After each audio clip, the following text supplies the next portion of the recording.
भारतेंदु नाट्य अकादमी प्रस्तुत करते हैं रंग समागम। मिलिए कला जगत की प्रख्यात विभूतियों से और जानिए उनकी कहानी, उन्हीं की जुबानी। नमस्कार। भारतेंदु नाट्य अकादमी द्वारा आयोजित रंग समागम 2020 में आप सभी का हार्दिक स्वागत है। कोरोना काल में जब जीवन बिल्कुल स्थिर बना हुआ है, ठहरा हुआ है, भारतेंदु नाट्य अकादमी अपनी एक नवीन पहल के साथ आपके बीच में हाजिर है। इस पहल का नाम है रंग समागम 2020। रंग समागम के माध्यम से हम जुड़ रहे हैं कला जगत की उन विभूतियों से जिन्होंने अपने अपने क्षेत्र में कला साधना के माध्यम से एक विशेष पहचान बनाई है, एक विशेष मुकाम हासिल किया है। आज हमारे बीच में जो मेहमान हैं, इनका भारतेंदु नाट्य अकादमी के साथ एक बहुत करीबी संबंध है, एक भावनात्मक जुड़ाव है। बहुत ही उम्दा रंगकर्मी और मुंबई में रह करके एक बहुत ही प्यारा सा इंस्टीट्यूट चला रहे हैं। कैसी रही इनकी यात्रा और कैसा चल रहा है इंस्टीट्यूट, सब जानेंगे इनसे क्रमवार तरीके से। जी हाँ, मैं बात कर रहा हूं श्री अवनीश मिश्रा जी की। स्वागत है सर आपका भारतेंदु नाट्य अकादमी द्वारा आयोजित रंग समागम 2020। नमस्ते। भारतेंदु नाट्य अकादमी का बहुत बहुत धन्यवाद।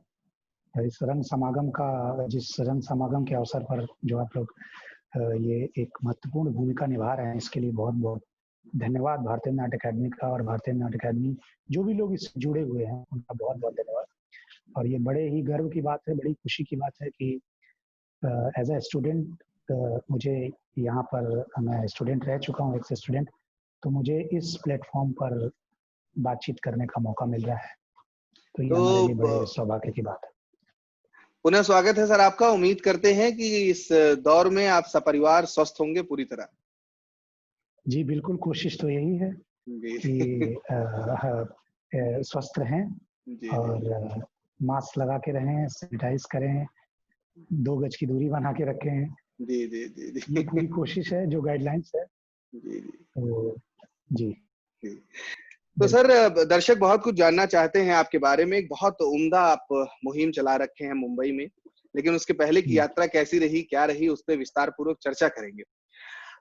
गोरखपुर में जन्म हुआ सर आपका और इंटर तक की पढ़ाई आप गोरखपुर में ही की। जी। कैसे सर, बचपन में कैसे, क्या रंग कर्म के प्रति कोई जुड़ाव रहा, कोई आकर्षण रहा?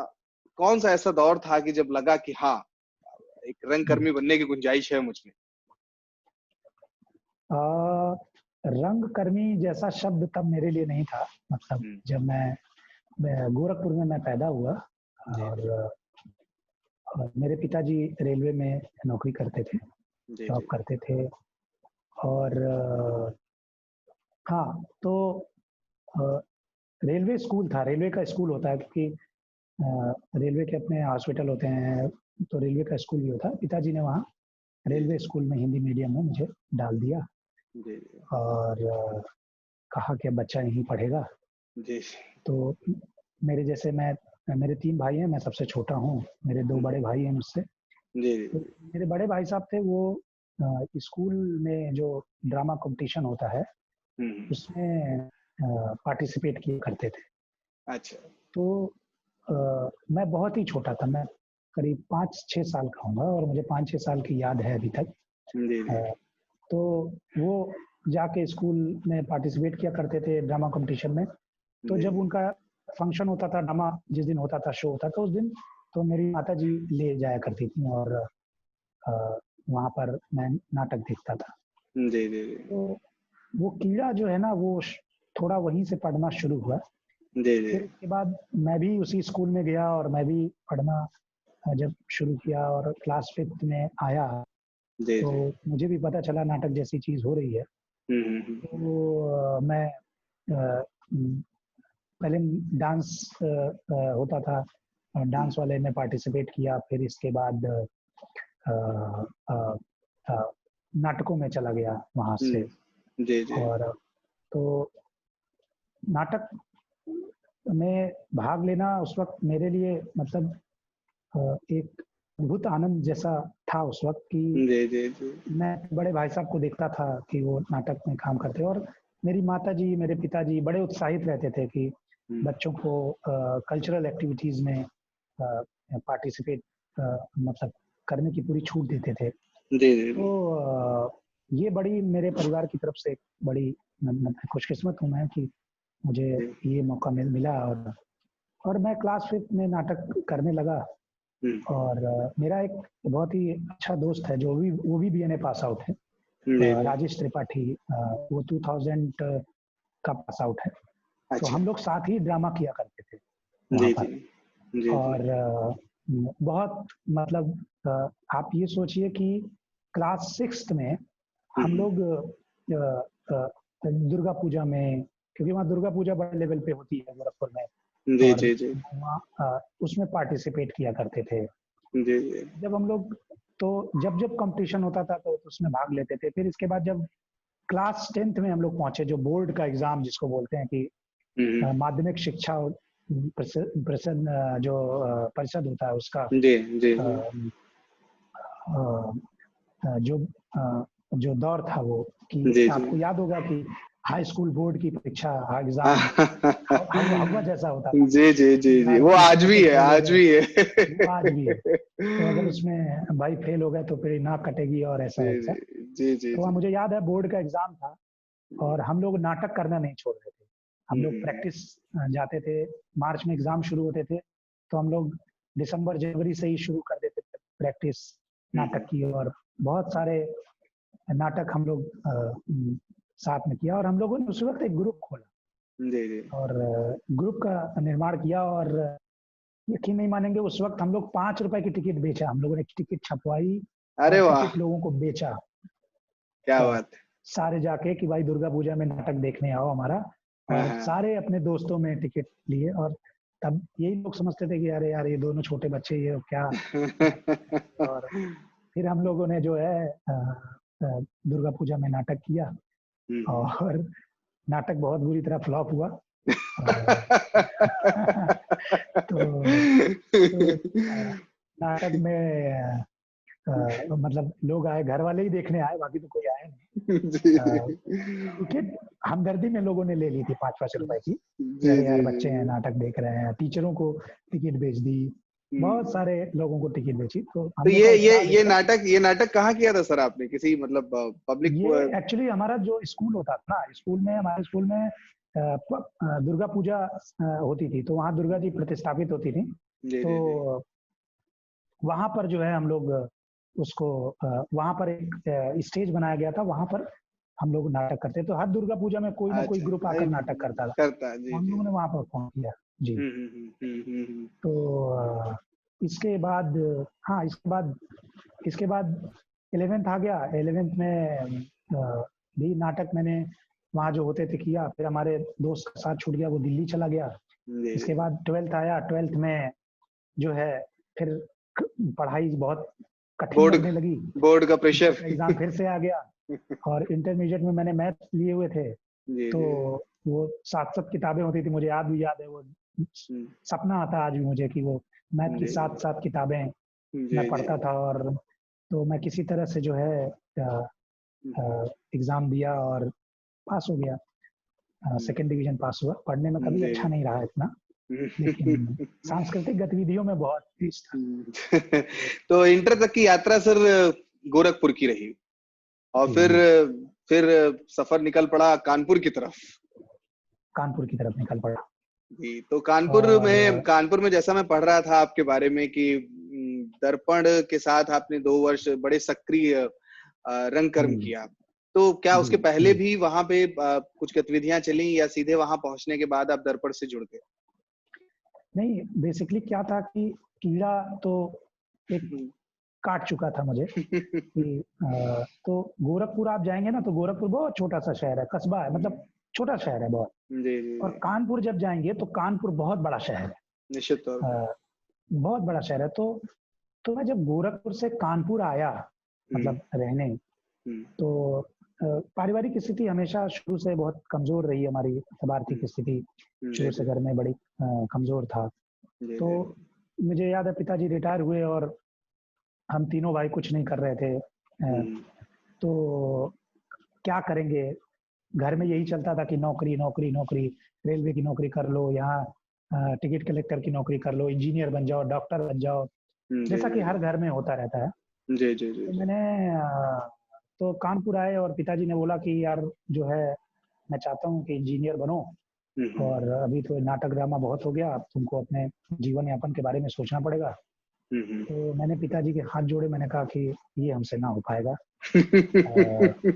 इंजीनियरिंग नहीं हो पाएगी, मैं पढ़ने में इतना मेधावी छात्र नहीं हूँ कि आपके पैसे बर्बाद होंगे, तो मुझे प्लीज बख्श दो इससे, और मैं नहीं कर पाऊंगा।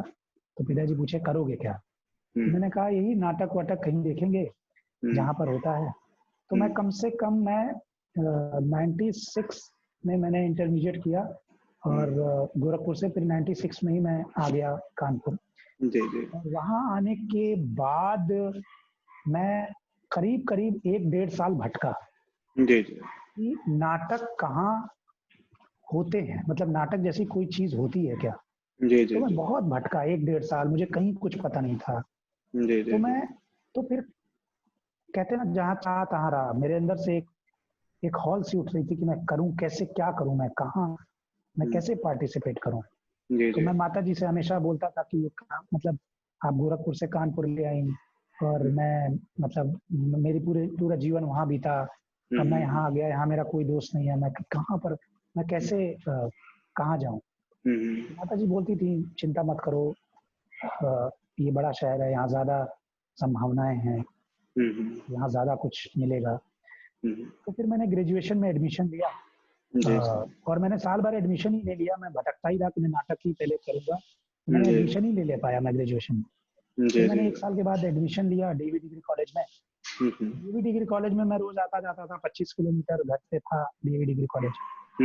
तो मैं वहां भी सोचा करता था मैं कैसे, मैं कहाँ जाऊं। तो मुझे ये पता चला कि जो दर्पण संस्था है ना कानपुर की, वो एक्चुअली कानपुर की जो संस्था है वो पूरे भारतवर्ष में है, मतलब दर्पण संस्था अगर आप देखें ना, दर्पण जी जी जी, दर्पण है, मुंबई में भी दर्पण है, हर जगह दर्पण संस्था। तो बेसिकली फाउंडर जो थे वो संस्थापक दर्पण कानपुर ही है, दर्पण दर्पण संस्था का।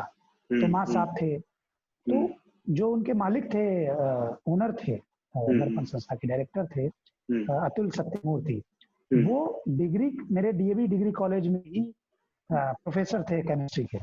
अरे वाह। तो मुझे पता चला कि ये जो है प्रोफेसर हैं, और ये दर्पण ग्रुप है इनका। तो मैं क्लास खत्म हुई, मैं उनका वेट कर रहा था, मैं उनके जाके पैरों में गिर गया। मैंने कहा कि सर मुझे नाटक करना, मैं ये भी नहीं कर पाता, मैं थिएटर शब्द से वाकिफ नहीं था, मैं नाटक से वाकिफ था, मुझे ये भी नहीं मालूम था कि फुल लेंथ प्ले क्या होता है। तो मैं उनके पैर पे पड़ गया, मैंने कहा सर मुझे मैं इसी डिग्री कॉलेज में पढ़ता हूँ, और वो बड़े खुश हुए, अच्छा इसी डिग्री कॉलेज में पढ़ते हो। मैंने कहा सर मुझे जो है नाटक करना है, और किसी तरह से आप बताइए। मैंने बोला ठीक है, तुमको नाटक करना है तो आ जाओ। उस वक्त मुझे याद है वर्ल्ड कप चल रहा था 99 के। तो बोले कि वर्ल्ड कप खत्म हो जाएगा, इसके बाद हम लोग रिहर्सल करेंगे, तो तुम आ जाओ। तो उन्होंने एक मुझे नंबर दिया 292-719। अरे आपको याद है अभी तक? मैं वही बोल रहा हूँ कि वो नंबर मुझे मेरे मेरे मेरे दिल में चला गया, क्या बात, सबकॉन्शियस माइंड में चला गया, और वो नंबर आज भी मुझे याद है। कमाल है, कमाल है। और मैंने यही लिख लिया था दिमाग में, और मैंने जैसे ही वर्ल्ड कप खत्म हुआ मैं वेट कर रहा था, और मैं जाके पीसीओ पर गया और वहां जाके फोन किया। मैंने कहा सर मैं अवनीश बोल रहा हूँ, और आपने बोला था, और बोला हाँ हाँ आ जाओ, स्वरूप नगर आ जाओ, और वहां पर रिहर्सल चलती है, वहां पर आ जाओ। अब मैं मारे डर के उनसे पूछ ही नहीं पाया कि ये स्वरूप नगर है कहाँ। मैंने पूछूंगा कि स्वरूप नगर कहाँ है, तो ऐसा ना कहीं कह दे इतने बड़े गधे हो, तुमको स्वरूप नगर नहीं मालूम, डीवी डिग्री कॉलेज में पढ़ते हैं। क्योंकि मैं तो गोरखपुर से आया ही था, और मुझे कुछ मालूम था नहीं, ज्यादा मैंने देखा नहीं था कानपुर। तो मैं क्या करूं, फिर मैंने पूछते पाछते अपने थोड़े रिश्तेदारों से पूछा कि स्वरूप नगर कहाँ है। तो स्वरूप नगर में एक बाल निकुंज करके इंटर कॉलेज है, एक कॉलेज ही है वहाँ, कॉलेज नहीं है सॉरी, एक छोटा सा स्कूल है बच्चों का शायद। तो वहां पर जो है मैं पहुंचा, तो मैंने 25-30 किलोमीटर हमारे घर से था वो। अच्छा। तो आप यकीन नहीं मानेंगे, मैं सुबह 8 बजे घर से निकल गया और शाम को 6 बजे पहुंचा मैं, खोजते खोजते। बाप रे और बाप। शाम को 6 बजे मेरी साइकिल 2 बार पंचर हुई, जेब में पैसे नहीं थे, पंचर बनवाई। फिर मैंने गर्मी की हालत, और कानपुर की गर्मी बहुत डेंजरस, खतरनाक होती है, और उस तपती धूप में, मई का महीना था, और मैं किसी तरह वहां पर पहुंचा। और वहां पर पहुंचकर जो मैं अभी पहुंचा ही था, गेट के बाहर ही था, कि मुझे गाने की आवाज सुनाई दी, बहुत ही बढ़िया, और जोर जोर से सारे लोग गा रहे थे। तो मैंने देखा कि यार ये गाना क्या हो रहा है, मतलब कुछ मुझे एक अजीब सा आनंद, एक अद्भुत एनर्जी मिली मुझे, बहुत ही ज्यादा। तो मैं बाल निकुंज के अंदर घुसा, अपनी साइकिल खड़े की, और गांव जैसी जगह से मैं आया था, मतलब गोरखपुर जैसे, वही बेलवाटम वाली बैगी चलती ना, बैगी और चमकीली सी शर्ट पहन के, और अपने आप को पाउडर उडर लगा के, बिल्कुल जो है पसीने से टपकते हुए, पाउडर भी टपक रहा था, वो सब हीरो बन के जाएंगे। और जाते जाते सारा मेकअप एक तरह से करके गया था मैं। और मैं वहां पहुंचा, और मैं देखा कि जो है रिहर्सल जोरों शोरों से चल रही है। और वो जगह देखते हुए मुझे लग रहा था कि जब मैं एंटर ही किया गेट के अंदर, और मैंने वो रिहर्सल हॉल देखा, तो मेरे रोंगटे खड़े हुए। मैंने कहा बस यही है मंजिल, अब कुछ नहीं चाहिए, ये मुझे मिल गई। अब मुझे कोई, मैं पीछे नहीं लौट सकता, अब मुझे कोई यहाँ से डिगा नहीं सकता है। मुझे मिल गया, मतलब जो मुझे चाहिए था। और फिर मैं वहां पर जो हूँ, मैंने देखा, कमरे में घुस के देखा, तो मैं देखता हूँ कमरे में घुस के, तो एक बोर्ड लगा हुआ था, और वो स्कूल ही था, तो उस बोर्ड पे लिखा हुआ था, एक था गधा और फलादात खां नाटक, एक था गधा और फलादात खां। तो वो नाटक है शरद जोशी का, जी, और बहुत ही फेमस नाटक है। तो वो नाटक की रिहर्सल चल रही थी। तो मैं डरते डराते, अब वहां मैं देखा कानपुर के लड़के बड़े स्मार्ट, जीन्स पहने हुए, पेजर लटकाए हुए, और सब बिल्कुल एकदम, लड़कियां वहां पर, कानपुर की लड़कियां, मतलब इस शहर की लड़कियां। मैं देख के बिल्कुल हतप्रभ हो गया। मैंने देखा कि यार ये कहाँ आ गया। तो मैं डरते डराते चुपचाप दरवाजे के किनारे खड़ा रहा वहां मैं, और पूरी रिहर्सल हो गई। तो ब्रेक हुआ बीच में, तो ब्रेक हुआ और चाय बंटना शुरू हुई। तो थिएटर की पहली चाय जिसको बोलते हैं, चाय बंटना शुरू हुई वहां पर, और सब आर्टिस्ट चाय लेना शुरू किए। तो मैं ऐसे खड़ा हुआ, दीन दुखी ऐसा वहां पर खड़ा रहा, और मैं क्या करता। तो कोई आया, मेरे पीठ पे हाथ रखा, कैसे? तो मैंने बताया, सर मैं वो, तब मुझे सा और शाम में भी फर्क नहीं मालूम था। तो मुझे लोग बोले कि आप कहाँ से आए हो? तो मैंने बोला, वो मैं अतिल सत्यमूर्ति जी ने बोला है मुझे नाटक में भाग लेने के लिए। तो नाटक में बोला, तो मैं थिएटर भी जानता नहीं था ना, शब्द भी नहीं जानता। तो मैंने कहा कि मुझे जो है ये नाटक में भाग लेना है। तो मुझे देखिए ना, भाग लेना ऐसा शब्द बड़ा छोटा सा शब्द, एक्शन छोटा है ये शब्द का, मर्म इसका बहुत बड़ा है। तो उन्होंने बोला कि यार अभी तो अतिल सत्यमूर्ति जी आए नहीं है, आप एक काम करो, चाय पियो, चाय लो ना, चाय पियो। मैंने कहा सर नहीं, चाय नहीं, अभी चाय कैसे? बोला अरे चाय पियो, चाय यहाँ सब पीते हैं, चाय बिल्कुल चाय पियो। तो मैंने किसी तरह से कांपते हाथों से चाय ली कि यार चाय कैसे, मतलब अभी यहाँ अनजानी सी जगह में, मतलब होती ना शर्म वाली बात, छोटे शहर के जो लड़के होते हैं बहुत शर्म महसूस करते हैं। मैंने कहा कैसे चाय? तो मैंने कहा, तो मैंने डरते डराते चाय ली, और मैंने चाय का एक पहला घूंट गया, वो चाय मेरे लिए दुनिया की सबसे अच्छी चाय थी। और वो थिएटर वाली चाय थी। मैंने वो चाय पी और इसके बाद तो समोसा भी मिला, समोसा भी खाया। उस समय तो भूख भी लगी रही होगी, 10 घंटे से आप निकले हुए थे। लगी थी, हाँ, सुबह 8 बजे से निकले हुए थे, जो है नमक और तेल में रोटी लगा के खा के घर से एक रोटी निकले थे और भूख तो लगी आई थी। तो वो चाय और समोसा मुझे मिला और मुझे मिला बस यही है जीवन। तो मैं फिर रोज, मुझे याद है कि मैं रिहर्सल पे जाने लगा और जो टीचर थे, वो जो प्रोफेसर थे, वो आए नहीं 15 दिन तक। और मैं रोज 15 दिन तक साइकिल से 25 किलोमीटर की यात्रा तय करके 26 किलोमीटर में वहां पहुंच जाता था। और फिर वहां पर मैं बैठा और 1 महीने 15 दिन तक मैं रोज आता था और चुपचाप बैठता था, सुनता था स्क्रिप्ट और निकल जाता था।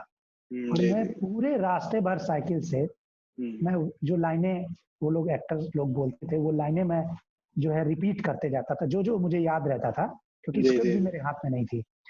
और मैं याद करते चिल्लाते साइकिल से ही, मतलब साइकिल धुनी में चला रहे हैं, कभी गिर भी गए साइकिल से, लड़ भी गए, ऐसा कई बार ऐसा हुआ। एक रात घर पहुंचते थे, तो वहां घर पे पहुंचे, माता जी बड़ी खुश हुई और उन्होंने मुझे देखा कि लड़का तो बहुत मतलब मेहनत कर रहा है और कमाल की बात है। तो मैं रोज जाता था उनका आशीर्वाद लेकर और बहुत मजा आता था। फिर मैं 1 महीना तक लगातार गया और एक वो दिन आया कि जब प्रोफेसर साहब आए और उन्होंने मुझे देखा, तो उन्होंने मुझे डायरेक्टर से मिलवाया कि बच्चा है, और तो बोला अरे ये तो 1 महीने से आ रहा है लगातार, और बिल्कुल बिल्कुल बिल्कुल अगर इसके लायक कुछ हो तो उन्होंने बोला आप मतलब बात कर लो, तुम डायरेक्टर से, डायरेक्टर तो बात करो। तो सर मैंने बोला सर मुझे रोल करना है, और तो बोले बेटा देखो रोल तो नहीं है, हाँ लेकिन ये है कि इसमें एक दरबारी का रोल है, भाला लेके खड़ा होना है, तो वो अगर तुम चाहो तो कर सकते हो। मैंने कहा सर बिल्कुल मैं भाला लेके खड़ा रहूंगा। तो उसमें दरबारी 4 दरबारी हैं, उसमें से एक दरबारी का रोल दे दिया कि नवाब के राज में सब खुश हैं रहे हैं, ऐसा करके एक लाइन थी और जोर जोर से चिल्लाना था उसमें। तो उन्होंने मुझे बोला कि, और मैं रोज चिल्लाता था नवाब के दरबार में जो है सब खुश रहे, और लाइन जो है रोज घर तक चिल्लाते हुए जाता था। भगवान को वो मतलब मेरे ख्याल से मंजूर नहीं था कि मैं एक दरबारी का रोल करूं वहां पर, और क्योंकि मेरी जो जिजीविषा थी, इच्छा थी, वो बहुत बड़ी थी, बहुत ज्यादा थी कि मैं कुछ कर जाऊं। तो मैं तो मैं वहां पर चिल्लाता था और रोज लोग बोलते बहुत जोर से चिल्लाते हो यार, जैसे चिल्लाया करो यार, कान के पर्दे फट जाते हैं। तो मैंने कहा था सॉरी सॉरी सॉरी। तो एक दिन क्या हुआ, मैं सबके रोल देखा करता था, तो बाय द वे मुझे स्क्रिप्ट मिल गई। तो मैंने जो मेरी लालसा देखकर जो डायरेक्टर थे वो बोले अच्छा तुमको मैं स्क्रिप्ट देता हूँ। तो गए अपनी मारुति स्टीम, मुझे याद है मारुति स्टीम गाड़ी पहली बार मैंने देखी थी, मारुति स्टीम से उन्होंने खोली और उसमें से स्क्रिप्ट निकाली, कोरी स्क्रिप्ट नई चमकती हुई एकदम, और उन्होंने मुझे हाथों में दी। तो मुझे लगा कि पता नहीं कौन सा महाकाव्य मेरे हाथ में है। जब मैंने उस स्क्रिप्ट को देखा तो मुझे लग रहा था कि कितना वजन है, मैं सच में बोल रहा हूँ कि वो स्क्रिप्ट मेरे हाथ में आई तो मुझे लग रहा है कि ये क्या मिल गया मुझे। और मैं उस स्क्रिप्ट को, पूरी स्क्रिप्ट मैंने सारे कैरेक्टर मैंने याद कर लिए, पढ़ लिए, और मैं सारे कैरेक्टर सबके, नवाब से लेकर भुल्लू दर्जी से लेकर नत्थू दर्जी से, सब जितने भी कैरेक्टर हैं उसमें, नागरिक 1, नागरिक 2, नागरिक 3, 4 सब याद कर लिए मैंने। एक दिन क्या हुआ, कमाल का अनुभव था वो, कमाल का दिन था।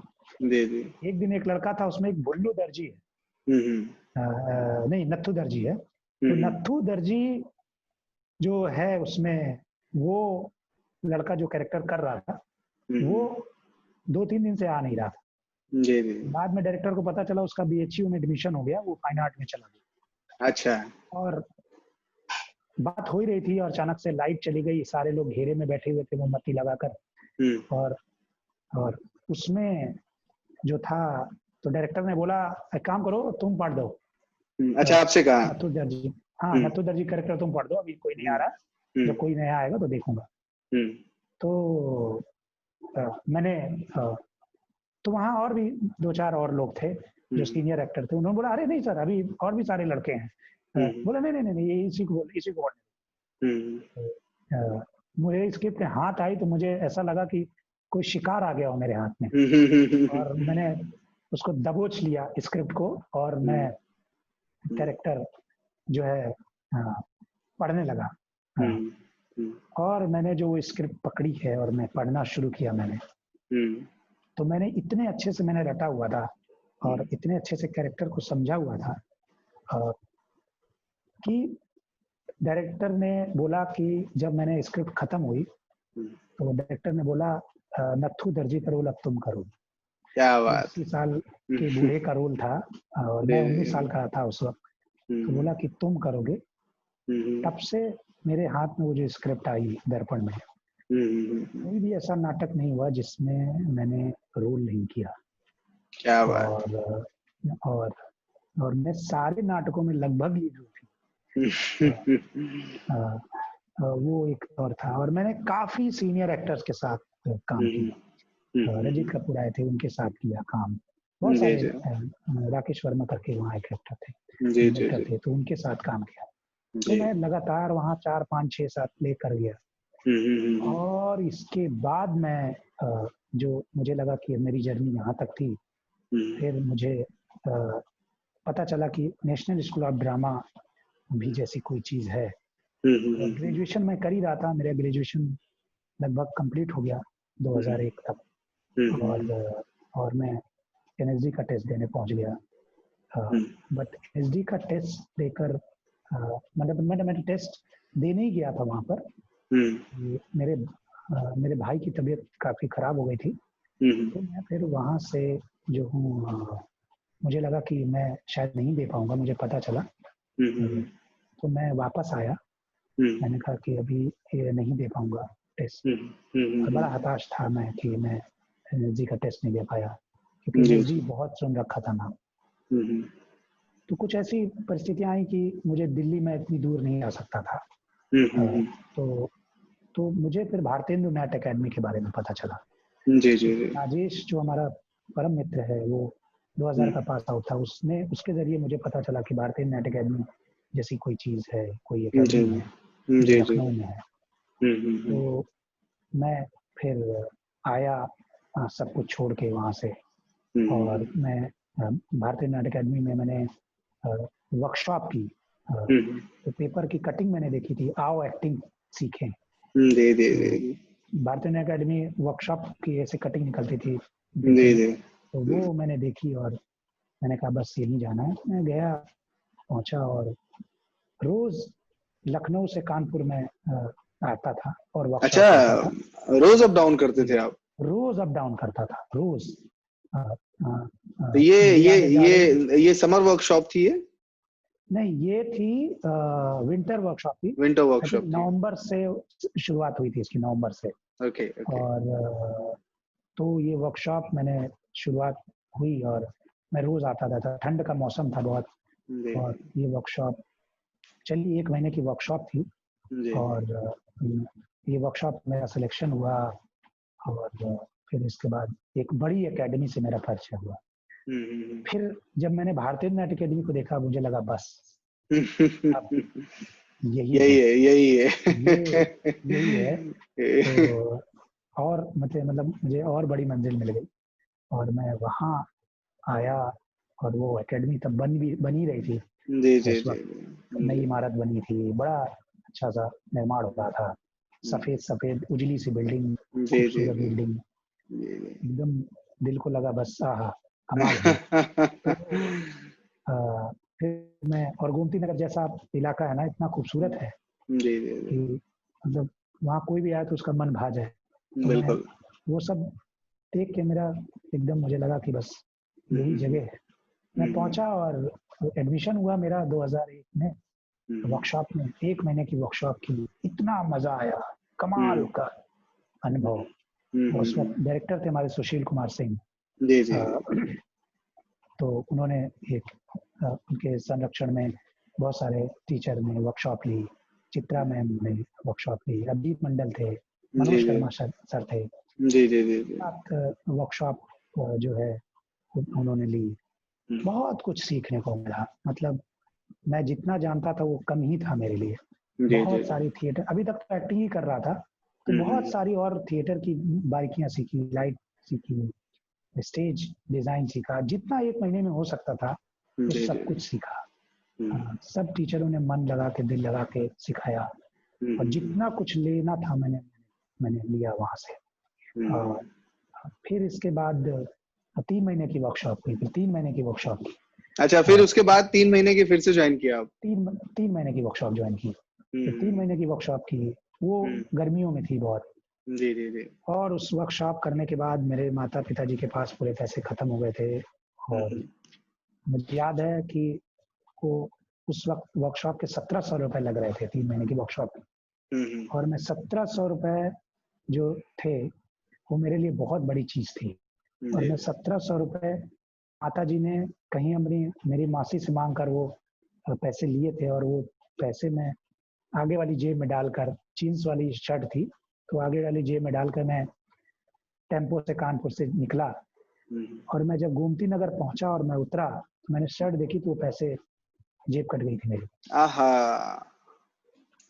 तो एक पैसे नहीं, और मैं वहां पहुंचा तो मेरे पास पैसे नहीं। तो अब क्या करता, मैंने अपनी स्थिति बताई। सारे टीचर, मनोज शर्मा सर, अभिजीत मंडल सर जानते ही थे सर। मैंने बताया सर मेरे साथ ही ये स्थिति हो गई है। तो अब चूंकि हर एकेडमी का अपना रूल होता है, नियम कानून होते हैं, तो मुझे पैसे का इंतजाम करना ही था। तो मैंने किसी तरह से दोस्तों, फिर वो दोस्तों ने बड़ी मदद की हमारी उस वक्त। हमारा बैचमेट अतुल था, बहुत सारे जो हमारे दोस्त हैं, बहुत सारे, इन लोगों ने मदद की। और उन्होंने कहा कि नहीं यार जो है पैसे लो। और फिर मैंने वो 1700 रुपए जुगाड़ किए, और 1700 मैंने कहा लौटूंगा नहीं, और फिर 1700 रुपए मैंने भरे वहां पर, और 3 महीने की वर्कशॉप की। 3 महीने वर्कशॉप करने के बाद मैं बिल्कुल कुछ नहीं था मेरे पास, मतलब अब क्या करता, रोज अप डाउन करना बड़ी मुश्किल वाला काम था 3 महीने की वर्कशॉप में। तो 4-5 लड़के हम लोग मिलके एक कमरा लिए, मुझे याद है विनय खंड में। तो ये सभी वर्कशॉप के बच्चे थे? सभी वर्कशॉप के बच्चे थे।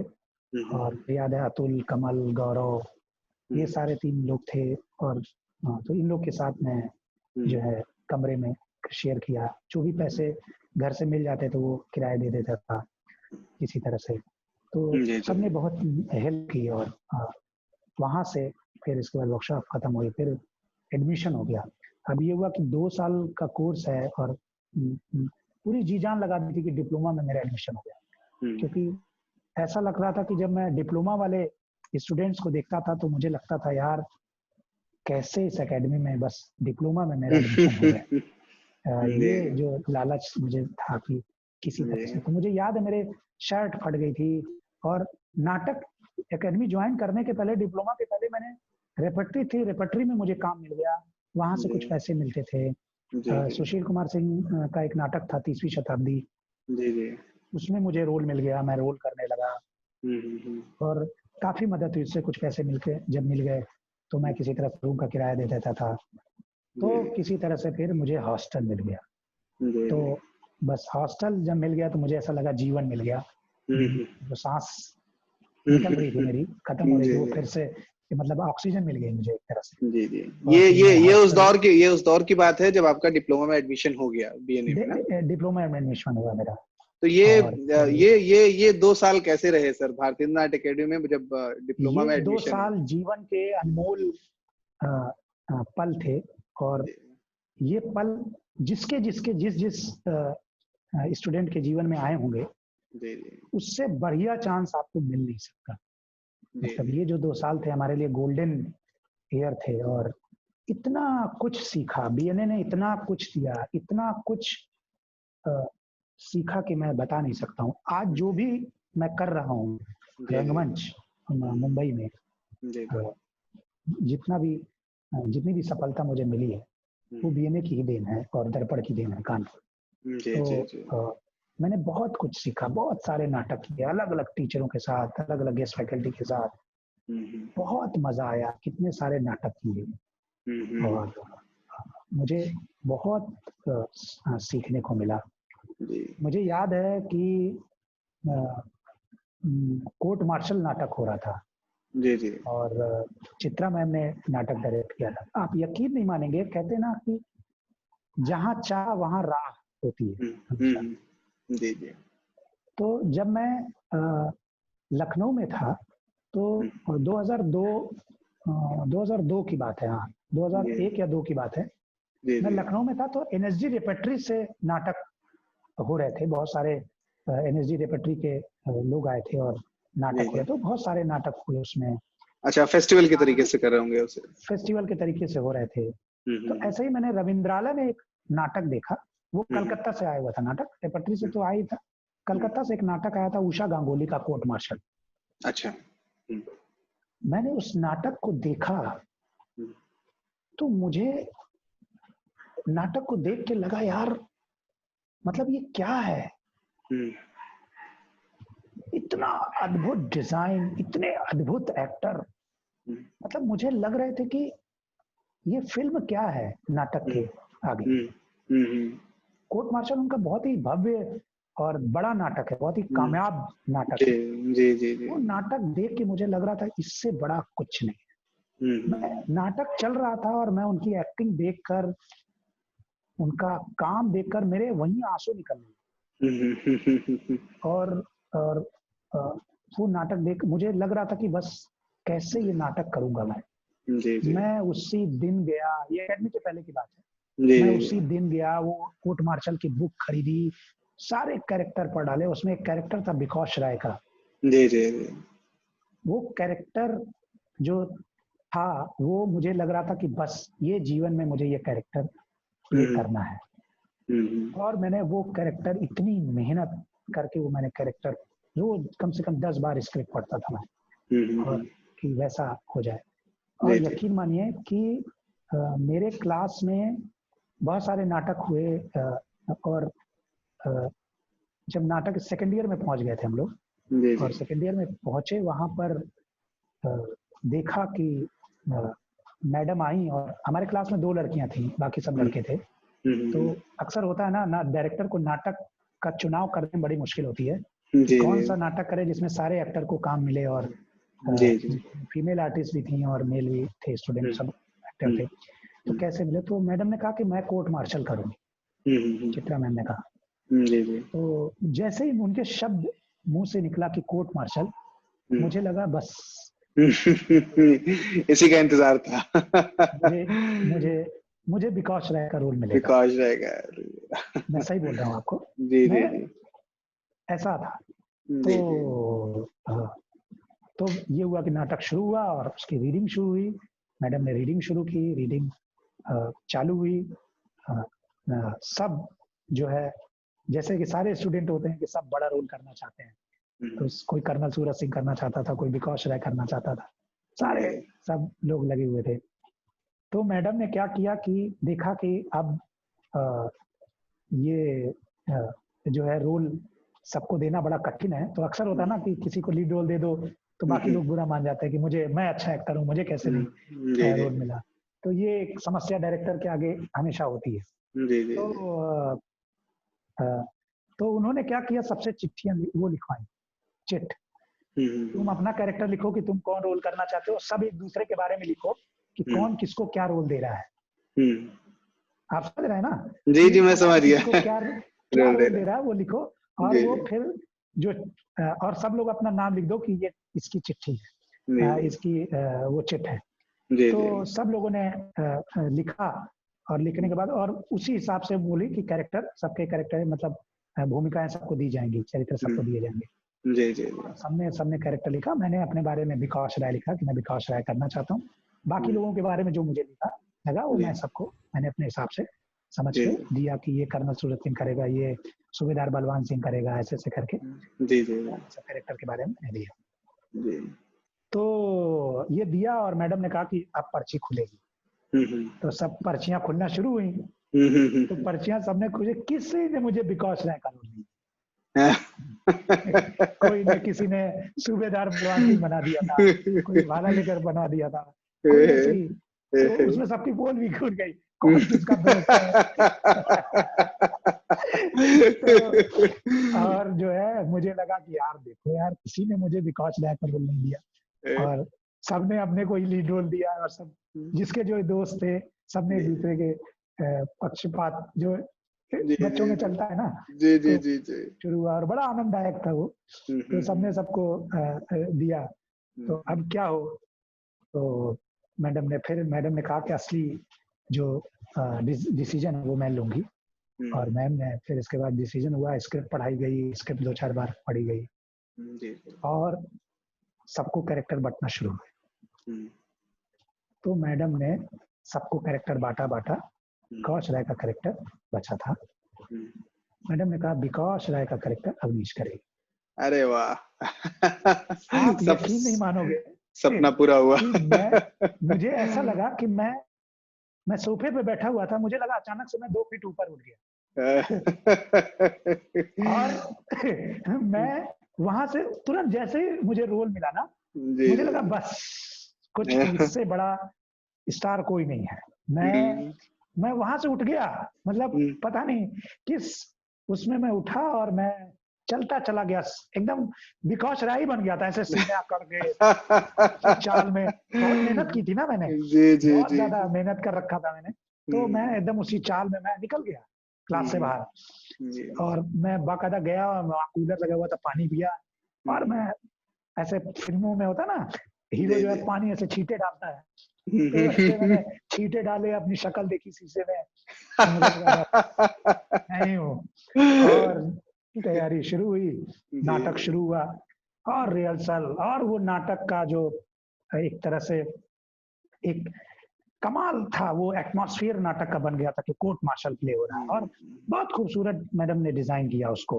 सबके बाल कटे गए, आर्मी नाव बुलाया गया वो, और वहीं सबके छोटे छोटे बाल किए गए एकेडमी के अंदर। एक इतना बढ़िया खूबसूरत सा माहौल था नाटक का। इतना मतलब ये एकेडमी ही दे सकती है, मुझे लगता है ये भारतीय नाट्य एकेडमी से जो मुझे मिला वो माहौल, और सारे लोग लग गए, हम लोग रोज दिन रात प्रैक्टिस किया करते थे। तो क्या हुआ कि रोज मैं लाइनें रट रहा था और बढ़िया हो रहा था, और मुझे लगा था बस मैं ही हीरो हूँ, मैं ही स्टार हूँ, से बढ़कर कुछ है नहीं अब इस दुनिया में। और क्योंकि वो नाटक देखा था ना मैंने, प्रभावित था मैं वो ऊषा गांगुली के नाटक को देख। तो फिर नाटक जो है रोज हम लोग पढ़ते थे, और सूबेदार बलवान सिंह मेरा बैचमेट है, मजहर खान, तो उसके साथ मेरी लाइनें होती थी, और वो लाइनें पढ़ना उसने शुरू किया, और रोज रिहर्सल होती थी। तो अक्सर क्या होता था, कमाल का किस्सा इसलिए मैं बता रहा हूँ आपको। वो नाटक की लाइनें एक जगह पे था कि वो एक लाइन पे आके अटक जाता था। अक्सर होता है ना कि वो एक ब्लॉकेज कहीं आ जाता है एक्टर के, तो वो अटकता था। तो मुझे ऐसा डर हो गया था कि कहीं ऐसा ना हो कि शो में ये लाइन अटक जाए, तो मैं कैसे मैं उसको संभालूंगा। मेरा दिमाग इसमें चलने लगा कि मैं कैसे उस चीज को संभालूंगा।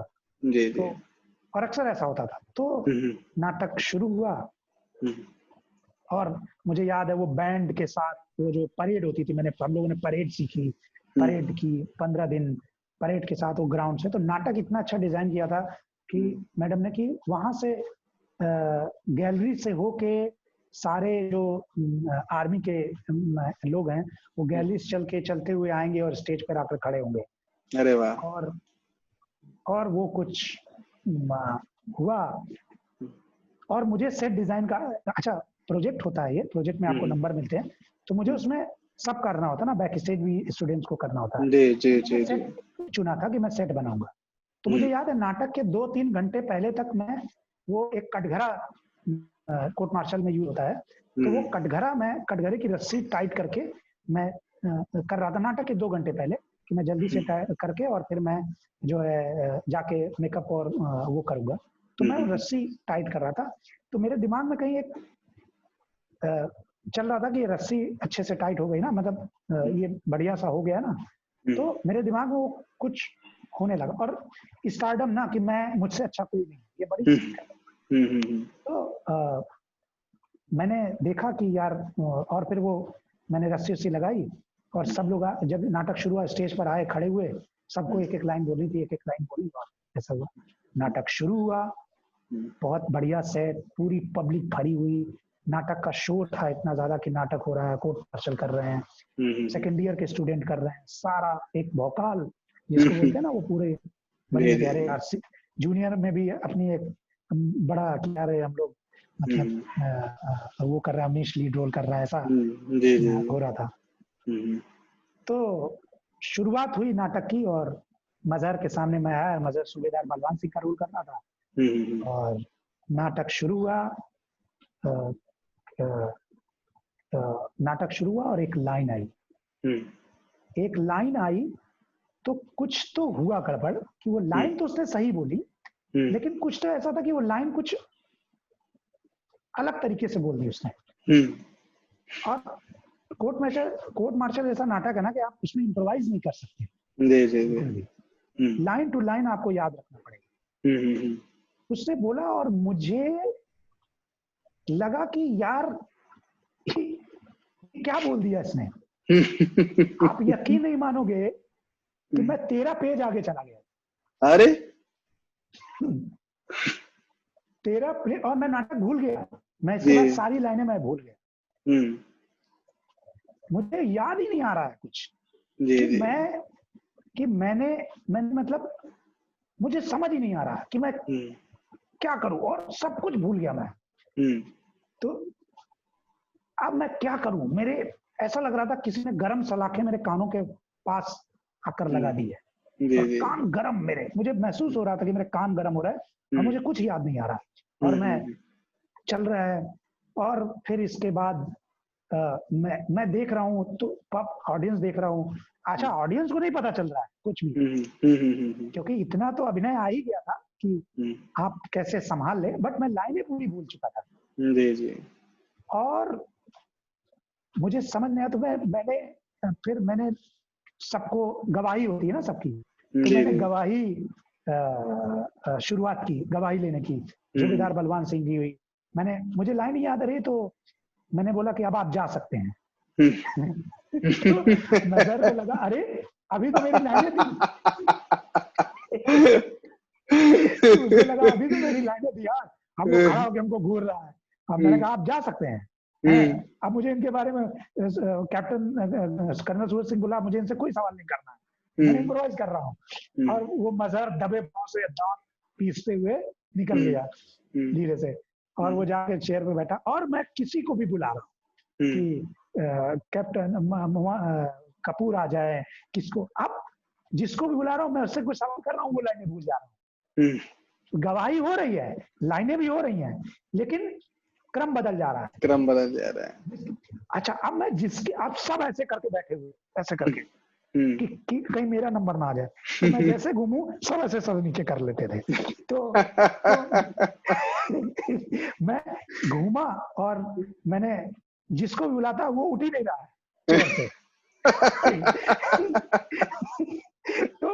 तो अब क्या करें, तो अभिषेक, कर्नल सूरज सिंह जो बना हुआ था, उसको मैंने देखा, और उसने भी मुझे देखा। अब जिसकी लाइनें थी ना, सबकी लाइनें गायब हो चुकी थी। और मुझे पता नहीं मैं कहाँ पहुंच गया। वहां जब मैंने शुरुआत की, मैंने समझ नहीं आ रहा क्या करूं मैं। तब तक जो है मैंने बोला कि सर 5 मिनट का ब्रेक चाहिए। तो कर्नल सूरज सिंह बोला, यस 5 मिनट का ब्रेक। 5 मिनट का ब्रेक हुआ और सब लोग बाहर निकल गए। तो अब मैडम नहीं बैठी थी, मैडम देख रही थी, मैडम को लग रहा था कि ये क्या कर रहे हैं लोग, कहाँ से नया इम्प्रोवाइजेशन होने लगा। और मैडम तो आ ही नहीं बेचारी, और नाटक, और ये, अच्छा ऑडियंस को कुछ नहीं पता चल रहा है, भगवान की दया से कुछ नहीं पता चला। और वहां मैं देख रहा हूं, मैं जाकर कि मुझे लाइनें नहीं याद है, और सब लोग बोला लाइन भूल गए तुम, लाइन भूल गए, है ना। और मैं देख रहा हूँ किताब, इसके देख रहा हूँ, ये देख रहा हूँ, वो देख रहा हूँ, अब क्या करूं, सब दोस्त संभालने में लगे और ये कैसे होगा। नाटक शुरुआत हुई, फिर से हुई। अरुण सर मुझे याद है लाइट कर रहे थे, उनको समझ नहीं आ रहा था लाइट कैसे कहाँ दे क्या करे। उनको बाद में पता चला कि ये भूल गया है सब, है ना। तो फिर नाटक फिर से शुरू हुआ। हाँ मैम आई थी, मुझे याद है मैम आई थी और मैम ने बोला कि अब जो भी हुआ अभी संभालो। हाँ तो सूबेदार बलवान सिंह को फिर से नाटक वापस आया। वहां मुझे पता चला विंग्स के अंदर कि 13 पेज उड़ गए, 13 पेज आगे चले गए थे हम। फिर से जहां से नाटक सूबेदार जहां से लाइनें भूली थी, फिर से वो चीजें शुरू और किसी तरह से नाटक संभला और नाटक खत्म हुआ। आप यकीन नहीं मानोगे, मैं ऐसा हो गया था कि मुझे लग रहा था कि मैं यही स्टेज फट जाए और मैं स्टेज के अंदर गड़ जाऊं। इतनी बेइज्जती सेकेंड ईयर में, और मैं हमेशा लिए जो मैंने लगभग किए थे और सब ये था यार ये तो बड़ा अच्छा एक्टर है और ये वो, ऐसा लगा सब कुछ धुल गया इतने सालों में जो कुछ भी किया, कुछ भी। और मैडम का गुस्सा भड़का उस दिन रात में। याद है मुझे, नाटक खत्म हुआ और मैं शर्मसार बिल्कुल, क्या करता। मैंने सर नीचे झुकाया और मुझे याद है मैं पूरी रात नहीं सोया, पूरी रात सड़क पर टहलता रहा मैं। और मुझे रोना कुछ, मैं एकदम ब्लैंक हो गया था रात भर। और फिर मैं रात भर टहलता रहा, मुझे ना लाइन याद कर रहा हूँ, मुझे लग रहा था कि क्या हो गया, ऐसा सब कुछ शून्य हो गया, मुझे कुछ समझ नहीं आ रहा। फिर मैंने रात में रियलाइज किया कि एक्चुअली ये कैरेक्टर मेरे पर हावी नहीं था, बिकॉज शायद अवनीश हावी हो गया था खुद पर। और मैं कहते ना एक आ जाना कि आपको सब कुछ मिल गया है जीवन में, आपने सब कुछ पा लिया। एक नशा था ना, वो नशा मेरा टूटा। दूसरे दिन मुझे याद है कि रिहर्सल सुबह से मैडम ने बोला था 9 बजे सारे लोग पहुंच जाएंगे और 9 बजे से रिहर्सल शुरू हुई। मुझे याद था मैं रोए ही जा रहा था, मेरे आंसू थम ही नहीं रहे थे। मैम आई बेचारी, बड़ा पाव मंगवाया मुझे, बड़ा पाव कह रहा हूँ सॉरी, ब्रेड बटर। हाँ वो मंगवाया और वहां पर बैठी और समझाई कि देखो कोई बात नहीं बेटा, इतने अच्छे से उन्होंने समझाया, कोई बात नहीं है, आज सारे बड़े लोग आ रहे हैं, आज संभालो, कोई नहीं, तुमने बहुत अच्छा किया है। तुमने एक जिस तरह से डायरेक्टर को, वो बहुत सीखा मैंने एज ए डायरेक्टर, कैसे एक्टर को डील करते हैं, संभालते हैं। और उन्होंने बड़े प्यार से माँ की तरह, गुरु की तरह उन्होंने समझाया। और मैं यकीन मानिए उस दिन फिर मैंने नाटक हुआ और नाटक के ठीक 2 मिनट पहले तक मैं रो ही जा रहा था रिहर्सल में। नाटक शुरू हुआ, मैं उस दिन जो परफॉर्मेंस मुझसे हुई, जितने भी लोग मेरे दोस्त थे, मेरे चाहने वाले थे, जो भी आए थे बाहर के लोग, खुद समझता हूँ कि वो जो परफॉर्मेंस मुझसे हुई, वैसी परफॉर्मेंस में पता नहीं कहाँ चला गया मैंने कितना जबरदस्त तरीके से कैरेक्टर में डूबा था। और मुझे लग रहा था कि मैं कुछ अलग ही आनंद था। लाइनें पानी की तरह निकल रही थी, मैं ऐसा लग रहा था मैंने कुछ पा लिया है। और लाइनें निकल रही थी और मैं करता जा रहा था, मुझे खुद महसूस हो रहा था कि मैं ये कुछ तो मेरे अंदर कमाल हो रहा है। और वो शो बहुत ही बढ़िया हुआ। बाय द वे वही शो शूट हुआ था, पहले वाला शूट नहीं हुआ था। नहीं तो इतिहास में एक धब्बा लग जाता, कोई वो शो देखता कि ये भूल गया था लाइनें। हालांकि मैं बता रहा हूँ अपनी नहीं, अब तो खैर आप इस मुकाम पे खड़े हैं कि अब ये सब किस्से सुनने में बहुत ही आनंद आ रहा है। तो मैं फिर मैंने नाटक, तो मैंने उस दिन से सीखा नहीं यार, घमंड गर्व ये नहीं करना चाहिए। कभी भी किसी दूसरे को कम नहीं आंकना चाहिए। वो मैंने सीख लिया था और इसके बाद से वो गलती मुझसे कभी दोबारा नहीं हुई। और मैंने बहुत सारे नाटक किए, बहुत सारे रोल किए। आज भी मैं बॉम्बे में नाटक कर रहा हूँ, एक्टिंग कर रहा हूँ। तो भारतेंदु नाट्य अकादमी की सर इतनी सारे रोचक किस्से आपने बताए, भारतेंदु नाट्य अकादमी से फिर मुंबई जब आप पहुंचे तो क्या मतलब डिप्लोमा कंप्लीट करने के बाद लखनऊ रुकना हुआ या फिर सीधे मुंबई आ गए आप? तो डिप्लोमा करने के बाद हम लोग में ये बड़ी एक अच्छी बात थी अकेडमी की तरफ से कि भारतेंदु नाट्य अकेडमी लोगों को जो FTI भेज रहा था 3 महीने के फिल्म ओरिएंटेशन कोर्स के लिए। तो हम लोग फिर उसी कोर्स में 2 साल के कोर्स में तो हम लोग वहाँ गए और FTI गए, वहाँ से बहुत सारी चीजें सीखी। वहां से लगा कि अब मुंबई जाना है और मुंबई जाके काम करना है। तो और जैसे कि होता है ना कि आप थिएटर में 99% लोग ऐसे होंगे जो एक्टर बनने ही मुंबई में आते हैं। निश्चित तौर से। और कहीं ना कहीं हम सारे लोगों को एक फिल्म का जो हम फिल्मों से बड़े प्रभावित होते हैं। तो बचपन से ही ना, क्योंकि फिल्में ही देखी हैं तो फिल्म बचपन से ही बहुत प्रभावित करती है। तो सबको कहीं ना कहीं फिल्मोनिया होता है। तो मैं जब वहाँ आया तो मैं एक्टर ही बनने आया था। मैंने बहुत स्ट्रगल किया। 2005 में मैं बॉम्बे आ गया। 2005 में मैं स्ट्रगल शुरू किया, मैंने काम करना भी शुरू किया, मुझे काम भी मिलने लगा। तो मैंने एक सीरियल था रावण करके, एक सीरियल आता था 2006 में। तो उसमें मुझे एक रोल मिला, बढ़िया बड़ा रोल मिला। तो मैं देखता था कि नए गांव नहीं, दाणू एक जगह है, वहां पर उसकी शूटिंग होती थी। उमरगांव में उसकी शूटिंग होती थी। तो वहां मैं देखता था कि सारे लोग वहां पहुंच जाते थे और शूट पे दिन भर बैठे हुए, एक से एक अनुभवी एक्टर, उनको एक अलग तरीके से ट्रीट किया जा रहा है, कोई वैल्यू नहीं थी। और हम तो काफी सीख कर आए हुए थे। तो मुझे बड़ा एक काम कर रहा था, मैं बहुत सारा काम किया मैंने। तो मुझे लगा यार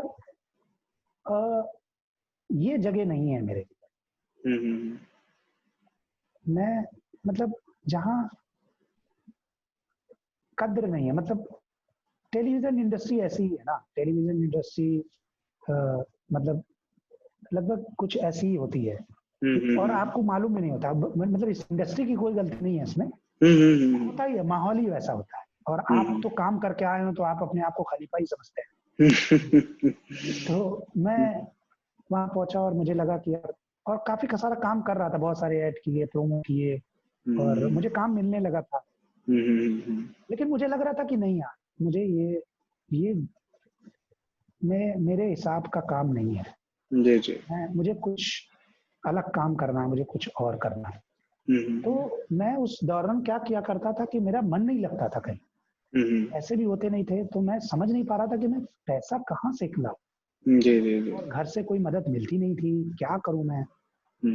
तो मैं पृथ्वी चला जाया करता था, पृथ्वी थिएटर।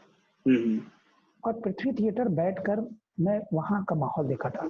वहां का माहौल मतलब अद्भुत। एक बॉम्बे जैसा शहर ना एक अलग ही ग्लैमर लेकर आता है, एक अलग ही चमक धमक, एक अलग ही दुनिया। और वहां जाकर मैं देखता था कि यार ये क्या जगह है। एक से एक लोग, एक से एक सेलिब्रिटी वहां आते थे। तो मैं समझ नहीं पाता था ये क्या जगह। और मैं फिर भी थिएटर के अंदर कभी नहीं गया उस वक्त। मैं 1-1.5 साल तक ऐसे ही जाता था, स्ट्रगल करता था और पृथ्वी चला जाता था। पृथ्वी में बैठ के चाय पीता था और बहुत सारे स्ट्रगलर वहां आते थे, तो मैं वहां चाय पीता था जाके। तो मुझे समझ नहीं आ रहा था कि मैं क्या करूं अभी वहां। तो और बहुत सारा वक्त मेरा खाली जाता था, बहुत सारा वक्त ऐसा लगता था कि मैं स्ट्रगल आप करना शुरू करो तो बहुत भीड़ होती है। आपसे अच्छे चेहरे वाले, अच्छे कदकाठी वाले लड़के आके ऑडिशन देते हैं और आप और उनको इतना कॉन्फिडेंस। और हम लोग छोटे शहर से आए हुए लोग और वो अंग्रेजी बोलने वाले लोग और कॉन्फिडेंस से भरे हुए दनादन अंग्रेजी बोल रहे हैं और ऑडिशन दे रहे हैं। तो उनके सामने कहीं ना कहीं लगता था कि यार ये भी जगह नहीं है। मतलब मुझे लगा कि इस रास्ते से मैं नहीं जा सकता। ये रास्ता मेरे लिए उचित नहीं है, मैं और ज्यादा होपलेस हो जाऊंगा। इतनी भीड़ होती थी और उस भीड़ में ना लोग, इतनी भीड़ होती है ना, लोग बिना काम किए हुए लोग, आज सुबह एक्टर बनना है उठे और एक्टर बनना है, बॉम्बे आ गए और एक्टिंग करने लगे। तो ऐसे सारे बहुत सारे लोग ऐसे आते हैं मुंबई। तो मुझे लगा नहीं, ये नहीं जगह है, मैं नहीं कर सकता ऐसे स्ट्रगल, चाहे कुछ भी करना पड़े। तो मैं पृथ्वी जाता था, मैं बैठता था, फिर मैंने वहां के पोस्टर देखना शुरू किया, मैं लगता था मैं करूं क्या, और 3 बार किराया तो महीने का जाता ही था, मैं क्या करूंगा। फिर मैंने सबसे बोला, मैंने लगा यार मैं क्या करना चाहूँ, मैं क्या कर सकता हूँ। तो मुझे लगा मैं थिएटर ही कर सकता हूँ अभी, क्योंकि जो काम तुमको आता है वही तुम बेहतर तरीके से कर सकते हो, निश्चित तौर पे। तो मुझे लगा कि मैं ठीक है, मैं कैसे करूं थिएटर। फिर वही बात, जहाँ चाह होती है तहाँ राह होती है। तो मुझे कहीं से ऑफर आया, कहीं सब दोस्तों को बोल रखा था कि अगर कुछ थिएटर में काम होगा तो मुझे बताना, कुछ भी डायरेक्शन करने का, कुछ भी करने का। और मैं और अपने दोस्तों में, अपने जूनियर से, अपने सीनियर से मैं बात किया करता था कि दादा मुझे नाटक करना है, जूनियर से बात करते मुझे नाटक करना है, कैसे करूं। तो सब अपनी अपनी राय देते थे, सबकी राय बड़ी अच्छी होती थी। तो मुझे कहीं से ऑफर आया कि तुमको स्ट्रीट प्ले करना है, करोगे। एक दोस्त था मेरा बॉम्बे का, वो किसी कंपनी में काम करता था, एडवर्टाइजिंग कंपनी में। तो उसने कहा कि स्ट्रीट प्ले करोगे, तो मैंने कहा बिल्कुल करूंगा। और मुझे वो ऑफर आया कि स्ट्रीट प्ले करो। मैंने स्ट्रीट प्ले करना शुरू किया और मैंने सारे अपने जूनियर सीनियर्स को मिला कर एक नाटक तैयार किया, स्ट्रीट प्ले। बट उसको मैंने स्ट्रीट प्ले नहीं बनाया, उसको मैंने एक अलग रूप दिया मैंने, और वो रिजर्व बैंक के लिए था, मुझे याद है, रिजर्व बैंक के लिए कॉर्पोरेट का प्ले था। और मैंने कहा, मैंने रिजर्व बैंक में गया, रिजर्व बैंक के जो सबसे बड़े ऑफिसर थे उन्होंने, उनसे मिला और उनको बोला मैंने कि मैं सर स्ट्रीट प्ले नहीं करना चाहता, स्ट्रीट प्ले जैसा ही होगा बट मैं इसको अलग रूप देना चाहता हूँ। क्या करोगे। तो मैंने बोला कि सर रिजर्व बैंक की जो अपनी सोसाइटी होती है ना, वहाँ गणेश जी का जो जहाँ मूर्ति लगती है और जो मंच होता है, वहां पर हम नाटक करेंगे। और वहाँ रिजर्व बैंक के लिए ही करना था, तो रिजर्व बैंक के ही सारे लोग आके देखने वाले थे, स्टाफ और उनके परिवार वाले। तो मैंने कहा कि मैं सर यही करता हूँ।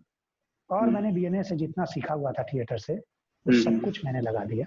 लाइटें थी, लाइटें बनाई अलग अलग और लटकाया और किसी तरह से, और वहाँ मैंने परफॉर्म किया, म्यूजिकल प्ले किया, नौटंकी। बॉम्बे में प्ले करना, जहाँ मराठी भाषा ज्यादा, मतलब एक वहाँ की जो लोकल लैंग्वेज है मराठी भाषा है, वो मराठी भाषा वाले लोग नौटंकी देखते हैं, आप सोचिए। और उस नौटंकी प्ले में एक से एक हमारे जो एक्टर थे बीएनए के सारे लोग, उनको मैंने एकत्र किया और सब लोगों ने मिलकर काम किया उसमें। और बहुत अच्छे सिंगर, बहुत अच्छे म्यूजिशियन हमारे बीएनए से हैं, बहुत सारे लोग। तो सब में हम लोगों ने मिलकर एक नाटक वहाँ पर किया और उसके कई सारे शोज हुए, उसके पैसे भी मिले, चलने लगा। इसके बाद एक मुझे नाटक मिलने लगा और मुझे बड़ी आत्मसंतुष्टि मिलने लगी। एक्चुअली डायरेक्शन में आ चुका था। आप एक खराब काम आप नहीं कर सकते, मुझे लग रहा था आप एक अच्छा काम करके आते हो तो आप खराब काम नहीं कर सकते। मुझे नहीं करना था खराब काम, या मुझे नहीं खराब रोल करने थे, मुझे अच्छा कुछ करना था, मुझे जिसमें वो काम करना था जिसमें मुझे आत्मसंतुष्टि हो सके, जिसमें मुझे मजा आए करने के लिए। तो मैं करने लगा और करते करते करते करते फिर मैंने अपना ग्रुप 2008 में खोला। और आपके ग्रुप के बारे में पढ़ रहा था 2008 में जो आपने ग्रुप फॉर्म किया, रंगशिला थिएटर ग्रुप, तो एक बहुत उम्दा यात्रा चल रही है रंगशिला की। मैं देख रहा था कि 100 से ज्यादा विभिन्न जगहों पे आपने 250 से ज्यादा परफॉर्मेंसेस आपके ग्रुप ने की है। और ज्यादा ही की होगी, वेबसाइट अभी शायद अपडेट नहीं होगी, बट ज्यादा ही शोज किए हैं, बहुत सारे कॉर्पोरेट शोज, स्ट्रीट प्ले, बहुत सारे शोज नाटक बनाए। फ्रीक्वेंटली थिएटर वर्कशॉप्स वगैरह भी उसके माध्यम से कर रहे हैं। जी जी, थिएटर वर्कशॉप्स तो हम लोगों ने 2012 से शुरुआत की थी। जी तो जी मैं और जी शशि जो हमारा जस्ट 1 साल जी जी जूनियर है, हम लोगों ने एक तरह से मिलके ही ग्रुप को बनाया था जी और जी हम जी लोग एक साथ तब से काम कर रहे हैं। तो हम्म, मैं मेहनत थी, बहुत मेहनत की। और पृथ्वी जैसे जगह पर काम करना, जी जी अ, जी आपने हिंदुस्तान में कहीं भी थिएटर किया हो, अगर हम्म, पृथ्वी में, बॉम्बे जैसे पृथ्वी में नाटक नहीं किया तो उसका एक अर्थ नहीं निकलता है, मुझे ऐसा लगता है। जी बहुत जी ज़रूरी है क्योंकि यहाँ का रंगमंच बिल्कुल अलग है। जी जी जी यहाँ की जो स्टाइल है, यहाँ का हर कुछ अलग है। तो एक तरह से मुझे नए तरीके से सब कुछ सीखना पड़ा और जो मेरा अनुभव था भारतीय नाट्य अकेडमी का, वो मैंने, जो हमारे गुरुजनों ने हमें सिखाया था, वो सारा अनुभव लगाया। जी जी और जी फिर जी अभिनय से, मतलब अभिनय के अलावा मैंने डायरेक्शन भी करना शुरू किया जी जी और जी बहुत जी सारे नाटक मैंने बनाए, एक से एक। बड़े से बड़े जितने भी अच्छे आर्टिस्ट थे, बड़े आर्टिस्ट थे, जी उनके जी जी साथ मैंने काम किया, डायरेक्ट किया। तो ये बड़ी एक जर्नी थी हमारी। तो हाँ, मैं अभी काफी जगह। पढ़ रहा था आपके बारे में, आपके ग्रुप के बारे में, तो मैंने देखा कि 500 से ज्यादा लोग आपके ग्रुप के माध्यम से प्रशिक्षण प्राप्त कर चुके हैं अभिनय का। हाँ, ज़्यादा ये अपडेट नहीं है, ज़्यादा ही वही होंगे। मैं कह रहा हूँ, 500 से 1000 भी 2000 ज्यादा। के आसपास होंगे। अच्छा, अरे वाह। हाँ, तो तो ये ज़्यादा ही है। कैसे, ये कैसे वर्कशॉप के माध्यम से प्रशिक्षण प्राप्त कर रहे हैं या क्या तरीका है इसका? तो इसका कुछ तरीका नहीं था। कहते हैं ना कि आवश्यकता ही आविष्कार की जननी होती है। हम्म। तो अ, तो उस वक़्त क्या था कि नाटक कर रहा था मैं, हम्म, बट नाटक करने के लिए यहाँ बॉम्बे में नाटक बनाने के लिए आपको पैसे चाहिए। जी जी जी जी और मैंने टेलीविज़न में, फ़िल्मों में मैंने कहीं मैं काम नहीं कर रहा था। मुझे लगा अभी कुछ वक़्त तक मुझे थिएटर ही करना है। तो हम्म। और मुझे एक सफल, मतलब थिएटर करना, मतलब एक अच्छा क्वालिटी वाला काम करना मुझे। हम्म तो मैंने वो एक मेरे अंदर ख्वाहिश थी। हम्म तो अब पैसे क्या करूँ? मतलब मैं पैसे कहाँ से लाऊँ? हम्म तो मैंने बहुत सारा काम किया। मैंने राइटिंग का काम करना शुरू किया टेलीविज़न के लिए, कि कैसे नाटक के लिए कैसे पैसे जुटाऊँ मैं। तो कुछ करके इधर-उधर करके नाटक के लिए पैसे बट वो पैसे पूरे नहीं बढ़ते। बॉम्बे में नाटक करना आपको मुश्किल है, क्योंकि आपको सबको यहाँ पे करना पड़ता है। जी सारे जी लोग प्रोफेशनल हैं यहाँ पर। तो और सबके पास समय भी बहुत कम है क्योंकि सब फ़िल्मों में काम कर रहे हैं, वेब सीरीज़ में काम कर रहे हैं, सीरियल्स में काम कर रहे हैं, तो सबके पास समय की कमी होती है और जी वो जी जी अपना समय निकाल कर आते हैं। और तो उसके लिए बहुत सारे पैसे चाहिए। तो हम लोगों ने सोचा क्या करूँ? मतलब कैसे? तो किसी ने दिया है कि यार जो तुमने सीखा है पीने से, वो काम करो ना।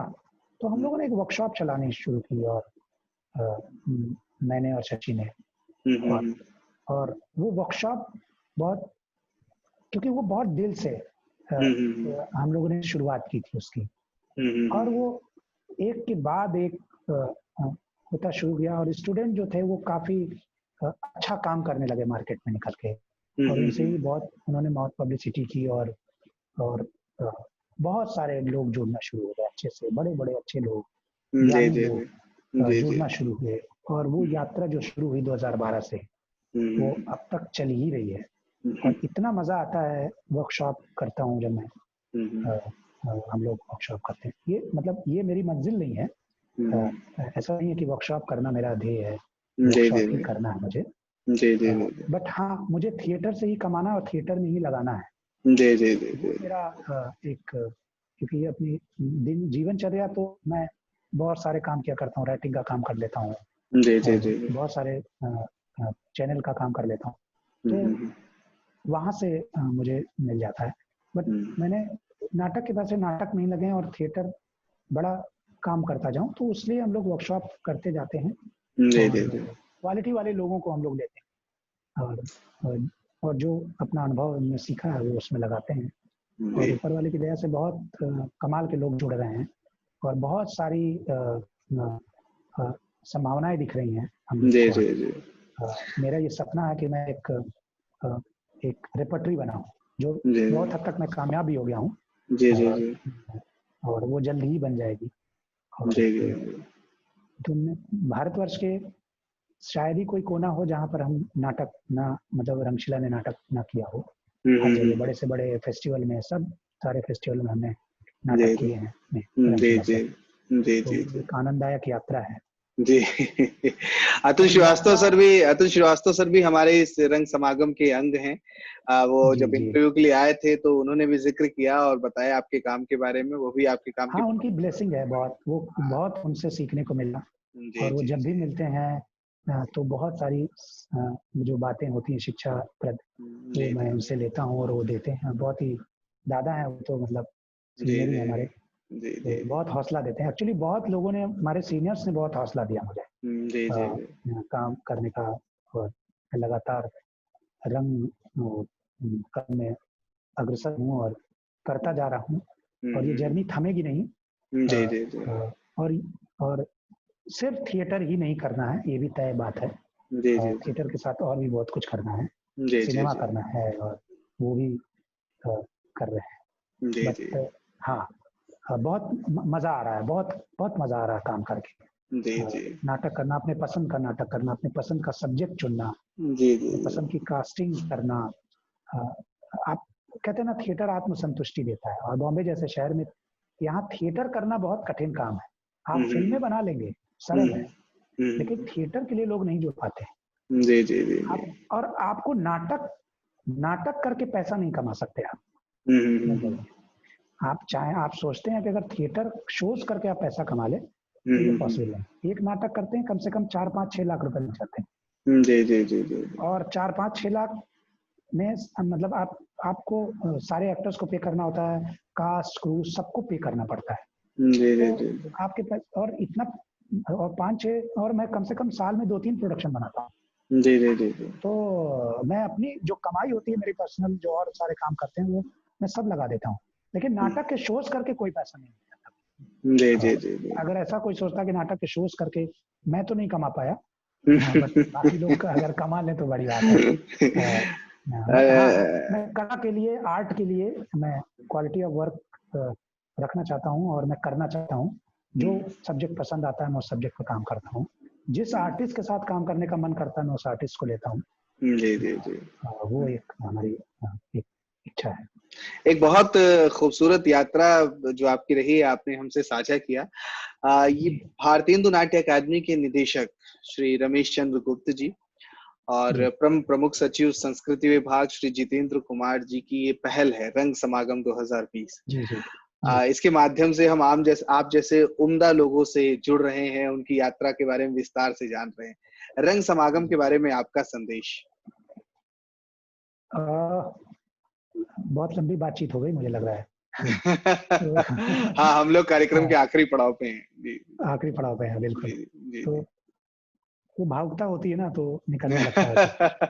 तो जी जी आदमी को जब बोलने का मौका मिलता है तो बहुत बोलता है। नहीं, उद्देश्य तो भी वही खैर, था, उद्देश्य भी वही जी था कि क्योंकि नहीं, आपका तो भारतेंदु नाट्य अकादमी के साथ एक बहुत गहरा जुड़ाव है। तो जी आपकी जी, इस याद बिल्कुल बिल्कुल, वो मेरी जान है। मतलब वो मेरे, मतलब जी मैं बता नहीं सकता, उसकी मिट्टी मेरे, जी मैंने माथे पे लगा के आया था। जी तो जी जी उसी का सब कुछ दिया हुआ है। जी तो जी जी बिल्कुल, अ, बिल्कुल मैं रमेश जी से अ, बहुत उनका आभारी हूँ, और सचिव जी से जो हैं उनका बहुत आभारी हूँ कि जी इस तरह का प्लेटफॉर्म लेकर आए। और ये बीएनए के इतिहास में शायद पहली बार हो रहा है।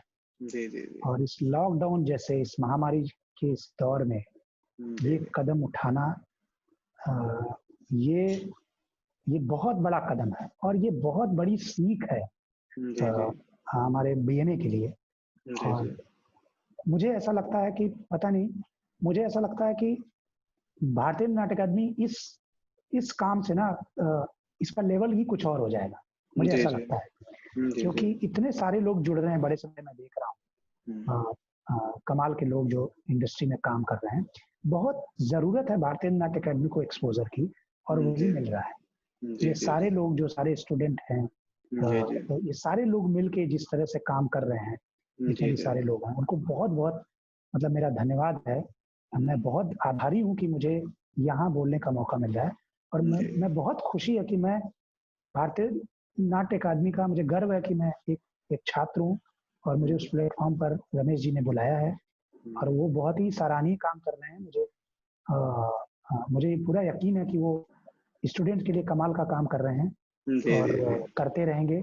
और ये इसकी जो बुनियाद पड़ी हुई भारतीय नाट्य अकेडमी की, ये एक मजबूत होती जाएगी। और स्टूडेंट्स और भारतीय नाट्य अकेडमी के निकले हुए बहुत सारे छात्र गजब गजब का काम कर रहे हैं इंडस्ट्री में, एक से एक लोग काम कर रहे हैं। और ये दौर आया है, अभी ये दौर आया है और इस दौर में काफी सारे लोग हैं, आप मतलब आप जानते ही हैं सारे लोग, और बहुत अच्छा काम कर रहे हैं हर फील्ड में, जो जिस फील्ड में वो बहुत अच्छा काम कर रहा है। ये प्लेटफॉर्म जो दिया है भारतीय नाट्य अकेडमी ने, इसकी मुझे मतलब मैं फिर से बोलूंगा, मैं बार बार वही शब्द आ रहे हैं कि मैं बहुत आभारी रहूंगा, पूरी जिंदगी शुक्रगुजार हूँ। और भारतीय नाट्य अकेडमी के लिए जो भी कर सकता हूँ आगामी आने वाले समय में, ऊपर वाला चाहेगा तो मैं जरूर करूंगा। और रेडी हूँ मैं भारतीय नाट्य अकेडमी का एक तरह से। जी। एक आखिरी सवाल सर आपसे, इसके बाद मैं आपको हम लोग विदा कहेंगे, जो कि बहुत समय आपका हम लोग पहले ही ले चुके हैं। जी जी जी। आपने भारतेंदु नाट्य अकादमी से निकलकर मुंबई में रंगमंच को अपने दिल में बसाते हुए एक मुकाम जो हासिल किया है कि आज सभी उम्दा रंगकर्मी आपके ग्रुप के साथ जुड़ करके काम करना चाह रहे हैं। आपने पूरे देश में एक ऐसा नेटवर्क क्रिएट किया अपने ग्रुप के माध्यम से कि वो एक मानक बन गया है। भारतेंदु नाट्य अकेडमी में अभी जो लोग अध्ययनरत हैं, निश्चित तौर पे आगे एक बहुत बड़ा करियर उनके सामने होगा और उसमें कैसे क्या चुना जाए, उसमें एक पशुपेश की स्थिति होती है। तो जो ग्रुप अभी निकलने वाला है, जो बैच अभी निकलने वाला है बीएनए से, उनके लिए आपका क्या संदेश होगा?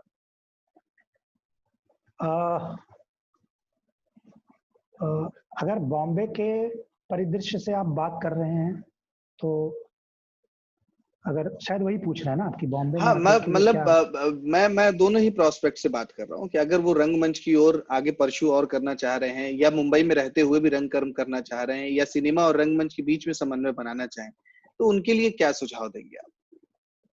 जी, तो 2-3 बातें हैं इसमें, मैं कुछ सुझाव देना चाहूंगा। जी। भारतीय नाट्य अकेडमी के जो छात्र अभी पढ़ रहे हैं, वो ये बात अच्छे तरीके से जान लें कि ये जो 2 साल का समय है, ये आपको जीवन में कभी नहीं मिलने वाला है। जी जी।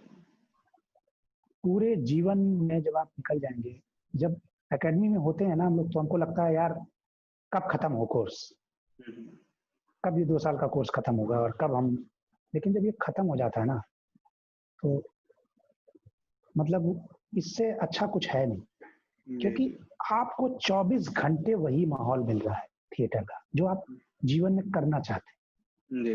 आप 24 घंटे लगा दीजिए, आप पूरी तन्मयता के साथ आप अपने आप को झोंक दीजिए। ये आनंद जो आपको मिल रहा है, ये आपको जीवन में कभी नहीं मिलेगा, ये दौर कभी नहीं आएगा वापस। आप जितना पढ़ सकते हैं, आपके लिए इतनी बड़ी लाइब्रेरी है, आप जितना पढ़ सकते हैं उतना पढ़िए। भारतीय नाट्य अकेडमी में बहुत अच्छी अच्छी किताबें हैं, आप उनको पढ़िए। आप जितना पढ़ेंगे आपको उतना ज्ञान होता जाएगा, आप जितना ज्ञान होता जाएगा आप उतने अच्छे एक्टर बन सकते हैं, उतने अच्छे डायरेक्टर बन सकते हैं। अब तो नेट का दौर है, अब तो और भी पढ़ने के चांसेस, आप कुछ भी कर सकते हैं, आप पूरी दुनिया से जुड़ सकते हैं और जुड़ते ही होंगे, मैं ऐसा नहीं कह रहा हूँ, लेकिन ये समय खाली मत जाने दीजिए, जाया मत कीजिए, लगा दीजिए। ये जो आप पढ़ेंगे ये आपकी पूरी जिंदगी काम आएगा। जी। और जितना काम करने को मिल रहा है ना, मन लगा के, दिल लगा के, चाहे जो भी टीचर आता है, जो भी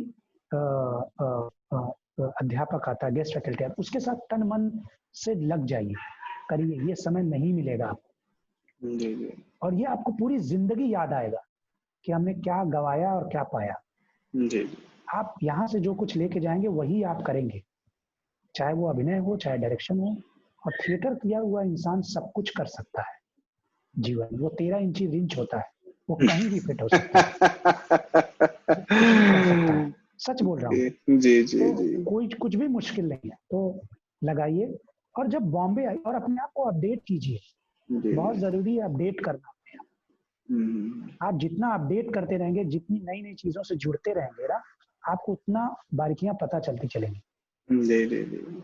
और बॉम्बे बिल्कुल ही अलग है। यहाँ अभिनय का स्टाइल, काम करने का स्टाइल, डायरेक्शन का स्टाइल सब कुछ अलग है। यहाँ सब कुछ कमर्शियल है, आपको उसमें अपने आप को अडेप्ट करना पड़ेगा।